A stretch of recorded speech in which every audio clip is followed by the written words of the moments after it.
My sister pushed a bread basket toward my son and said, "We didn't order for him." Her voice was calm, like humiliation was just part of the menu. My dad chuckled. "You should have packed him something."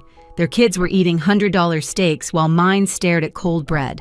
I smiled, said one word, noted, and every head at that table turned. They thought that was the end of it. It wasn't. Because what happened after that dinner didn't just change our family, it exposed what we'd all been pretending not to see. Before I tell you how it all unfolded, tell me, where are you listening from? So I know I'm not the only one who's had to draw a line with family. When people ask what my family is like, I usually say we're complicated. It's easier than explaining the hierarchy I grew up under, where my parents treated my sister Tessa like glass and me like concrete. I was the stable one, the problem solver, the one they didn't have to worry about. Tessa was the fragile one, the constant work in progress everyone needed to protect. When we were kids, I'd hear my mom say, "Aubrey's strong, she doesn't need much love." I laughed it off back then, thinking strength was something to be proud of. But strength has a price. It means when you finally break, no one believes you can. I'm 35 now, a single mom with a 9-year-old son named Ethan. He's quiet, observant, the kind of kid who notices everything but says little. I work as an administrative manager at a charter school in Tempe, Arizona. My days are made of emails, lesson schedules, and PTO meetings, nothing glamorous, but it pays the bills and keeps us safe. My parents live 30 minutes away in Phoenix in the same house I grew up in. The wallpaper hasn't changed since the 90s, and neither have they. My dad still believes discipline is love, and my mom still believes silence keeps peace. I used to visit every Sunday until the emotional math stopped adding up. The small talk, the sideways comments, the subtle digs that left me drained for days. Tessa. She's the golden child who never seems to run out of second chances. She's gone from job to job, boyfriend to boyfriend, always starting over. My parents call her brave for trying new things. When I pay her rent or pick up her kids from school, they call me responsible. It's funny how the same act can mean charity for one and duty for another.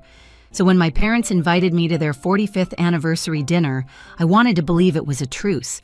My mom's text said, "Just family, nothing fancy." I offered to book the restaurant a nice steakhouse in Scottsdale with soft lighting and private rooms.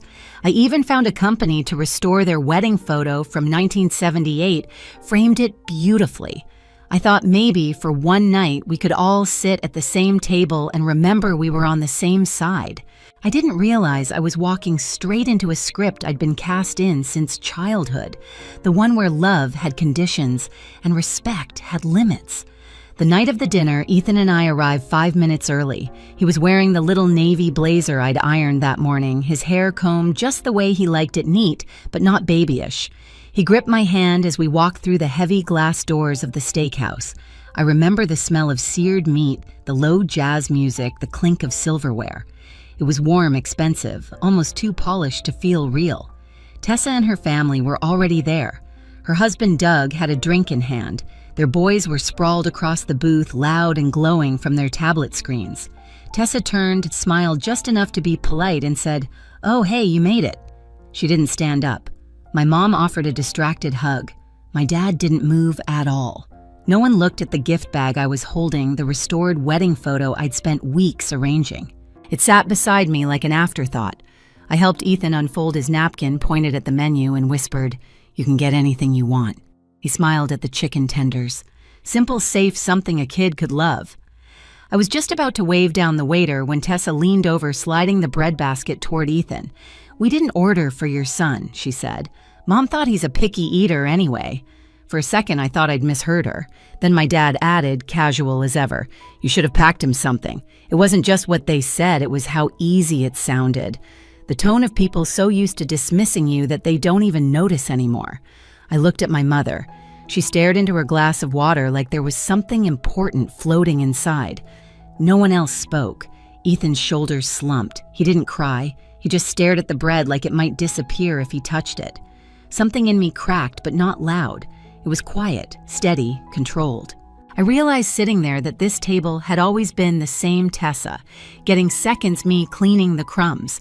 I smiled. Just one word left my mouth. Noted. The sound of it seemed to echo longer than it should have. Tessa looked confused. My dad went back to his steak, but Ethan glanced at me, really looked, and in his small, shy eyes, I saw it. He understood that his mother wasn't going to take it anymore. I didn't say another word. I just waited.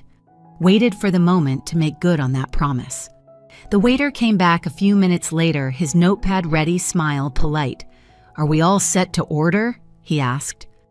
The air at that table felt heavier than the lighting. I could hear Ethan's quiet breathing beside me. My dad was still cutting his steak, pretending nothing had happened. My mom was scrolling through her phone, and Tessa was whispering something to Doug, probably about me. I stood up. The chair scraped against the floor loud enough that every conversation in the private room stopped. Actually, I said calm and steady, cancel any orders that haven't gone to the kitchen yet, and put everything that's already on the way on my father's tab. It's his anniversary after all. You could hear a pin drop. The waiter froze. Tessa's jaw fell open. My dad finally looked up, fork in midair. "And for my son," I continued, "he'll have the ribeye. Medium rare. With truffle fries and a Coke. Make it quick, please." The waiter nodded, eyes wide, and disappeared. Ethan looked at me like he wasn't sure if he should smile. I reached over and broke a breadstick and half-handed it to him. "Eat honey," I whispered. "We're fine." Doug cleared his throat. "Was that really necessary?" I turned my eyes to him, calm as glass. Yes, it was. No one else spoke.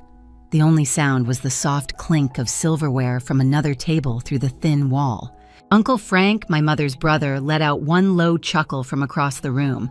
I hadn't even noticed he and Aunt Laura had joined the dinner late, sitting at the end. Laura's eyes met mine, proud and knowing. She nodded once, like she'd been waiting years to see me do that. Dinner dragged on stiff and silent. Tessa's boys complained their food was taking too long. My dad didn't say another word. My mom tried to smile through the tension, her voice brittle whenever she spoke. When the check arrived, the waiter handed it straight to my father.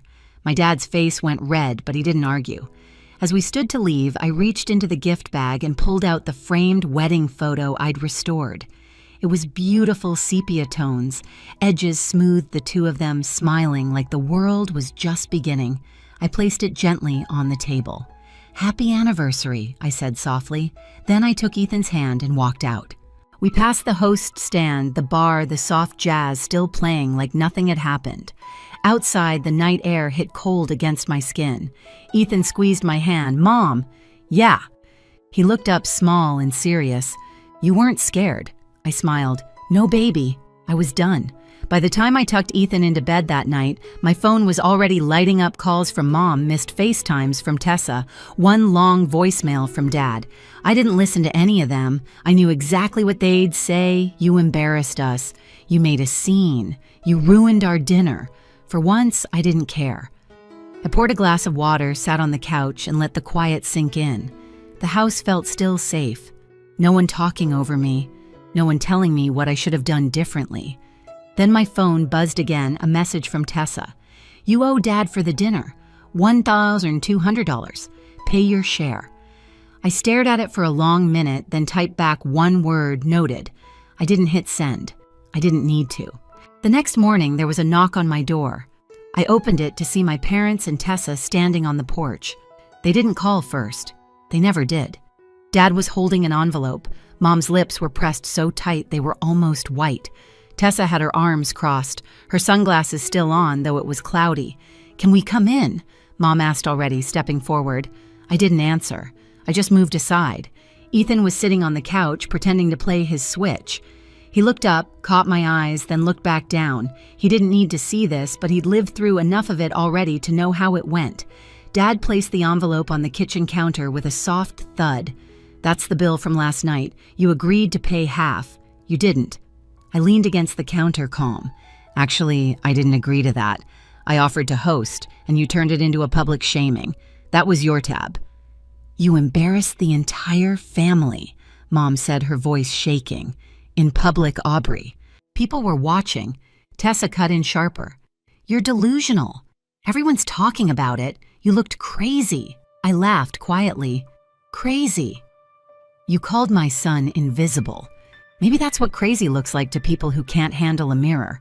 Tessa's mouth opened, but Uncle Frank's truck pulled up before she could speak. I'd called him 15 minutes earlier, said, "They're here." He'd simply replied, "We're on our way."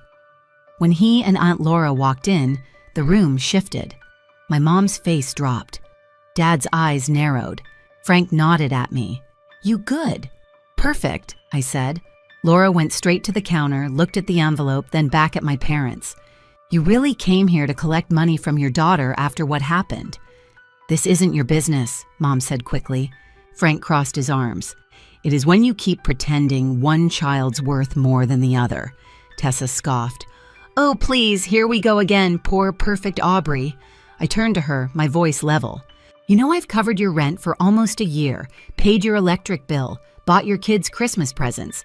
You never said thank you. You just said you'd pay me back soon." Frank slid a stack of papers across the table, photocopies of payments and transfers. I hadn't told him I was saving them, but Laura had suggested I document everything months ago. Tessa went pale.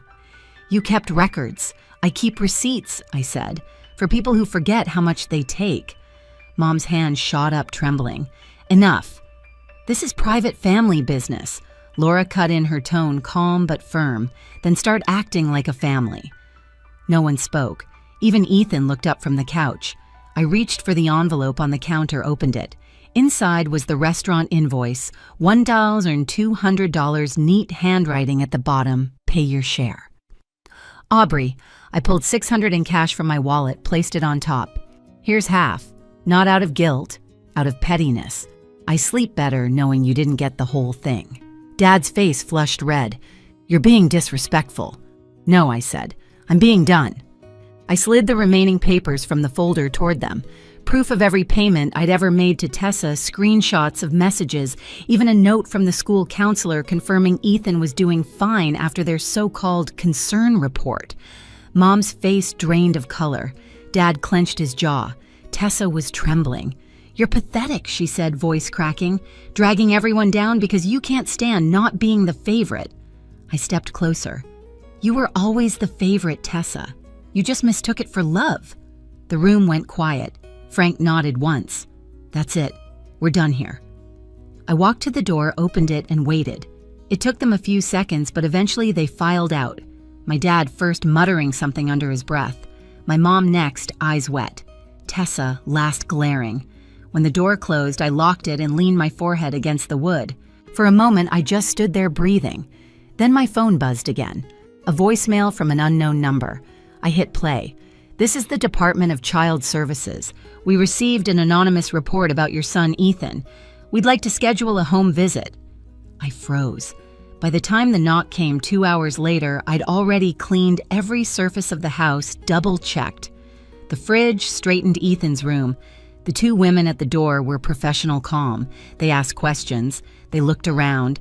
They smiled at Ethan's art taped to the fridge. One of them said quietly before leaving, "We can tell this was a misunderstanding. You'd be surprised how often family does this." I wasn't surprised. Not anymore. That night, I gathered everything, copies of payments, messages, photos, and one letter I'd found months ago in a box in the garage. My mother's handwriting dated 35 years back. I don't think I'll ever bond with this second child. I'm too tired to try. I scanned the last line over and over until it blurred. That letter wasn't meant for me to find, but it explained everything. The next morning, I called my lawyer, Karen, a friend of Laura's. We filed for a formal cease and desist against my parents, and Tessa citing harassment and false reporting. Karen was quick, efficient, and furious on my behalf. A week later, a letter arrived at my door, this time from their attorney. They were filing for grandparent visitation rights, claiming I was denying them access to Ethan out of spite. Karen read it, smirked, and said, "They don't have a case. Arizona law won't back them. But let's make sure they regret even trying." We filed a full response with evidence attached, proof of harassment. The CPS report marked unfounded the payment trail and that old letter from my mother. 3 days later, the case was dismissed. When I told Ethan, he just nodded. "So they can't bother us anymore." "No, honey," I said. "Not anymore." He smiled, small but real. That evening, as I watched him color at the table, I realized it wasn't revenge. I'd done, it was rescue. rescue from a family that confused loyalty with obedience and love with control. After the court dismissed their claim, silence finally settled like clean air after a storm. No calls, no messages, just quiet. I changed the locks the same week and updated my will, naming Uncle Frank and Aunt Laura as Ethan's legal guardians if anything ever happened to me. It felt strange, freeing like cutting a rope that had been digging into my wrists for years. Doug Tessa's husband sent a single text 2 days later, a screenshot of a bank transfer, half the rent I'd covered for them. No apology, no words, just numbers. A few minutes after another message came through, "I'm done with her. Take care of yourself." I stared at it for a while before deleting it. He wasn't worth the space in my phone. None of them were. When I saw my mother at the grocery store a week later, she looked smaller, older. She didn't speak. Just stood by the produce section, pretending to compare prices on apples. I walked right past her. For the first time in my life, I didn't stop to make her comfortable. At home, Ethan was on the porch reading. The sunset painted his face in gold and orange. "You seem different," he said quietly. "I am," I told him. I stopped trying to fix things that weren't broken by me. He smiled, leaned against my shoulder, and kept reading. The air was still, peaceful, and for once, no one else had the power to ruin it. A few weeks later, Ethan and I drove north to Prescott, just the two of us. We set up a small camp by the lake, roasted marshmallows, and watched the fire crackle against the night. The stars looked endless, untouched by everything we'd left behind. Ethan turned to me, his voice soft. "You seem lighter, Mom." I smiled, watching the flames dance in his eyes. That's what freedom feels like. For the first time in years, I wasn't angry. I wasn't sad. I was just free. If you've ever had to draw a line with family to protect your peace, tell me in the comments, where are you listening from tonight? Because I know we're not alone.